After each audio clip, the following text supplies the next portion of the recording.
Linsia Zairosen, responsable financier tamin'ny Somapro. Ny ataonako talohany nanaovana ny développement personnel de justement afahana manana confiance en soi sy matahotra manao zavatra anankiray de rehefa nandeha ny développement personnel ny formation nandritra ny 2 semaines de nahita zany hoe kay zay le lesoko ka afaka ovaina le izy fa tsy hoe rehefa matahotra de mijanona matahotra foana fa afaka hoe ovaina les comportements de atsaraina zany ny émotionnel anao de nahita fiovana teo aminatin'izay tany an-trano aloha nahitako anazy voaloha nafaky ny appliquer tamin'ny tany amin'ny zazakely hoe miezaka tsy mikikika atsony de hitako hoe nisy fiovana le izy de ny aty ampiasana zany ezahana atao arakarak'izay. Ny amin'ny postako manokana zany zao le hoe masa mandeha miatrika ny direction rehefa ohatra hoe misy zavatra tsy mety natao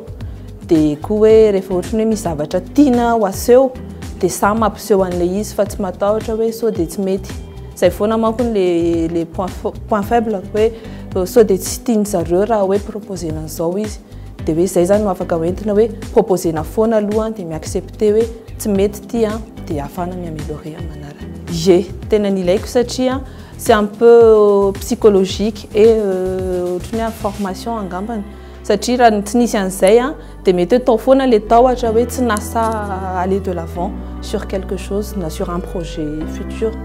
de mety hoe teo foana zany de be tomany lava teo foana de mety miova izy amin'izao. Ainy mampita an'le izy zany hoe tsy tatarainy je veux dire hoe bêtement fa impliquer ny terre à terre zany hoe zao le zavatra miseho de aseny samy mieritreritra aloha samy miteny any tenany de zay izy vao manazava hoe zao zany zavatra tenenao zany fa tsy tenena aloha hoe ty zany zavatra zany de ataovy zay apatianao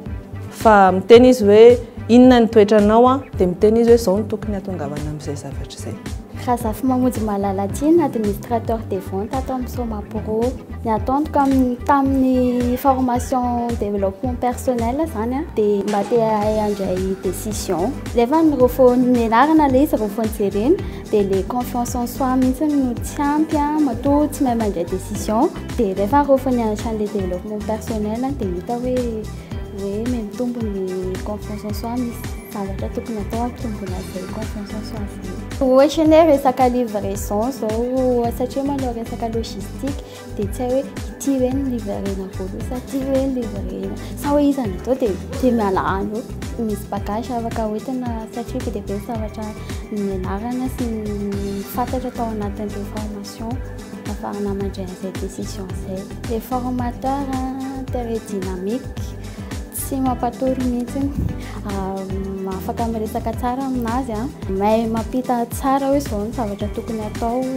rehefa sendra n'izao situation zao meko 10 sur 10. Stéphane Randrianirina, directeur des opérations atao Somapro. Par rapport amin'ny développement personnel ny tena atao resaka équilibre émotionnel afahana mahazo sérénité rehefa mandray décision de le izy koa moa zany rehefa fantatrao ny tenanao de moramora kokoa anao comprendre ny hafa. Resaka empathie et compréhension moa zany matetika ny tena base foana le développement personnel fa tsy évident le izy de miezaka miappliquer an'izay rehefa misy problème afahana maka recul foana zany par rapport amina situation ray. Satisfait tam'le hitako fa be dia be ny hitako de reny mbola ezahana rattrapena raha misy possibilité. Nafinaritra le izy satria donc hoe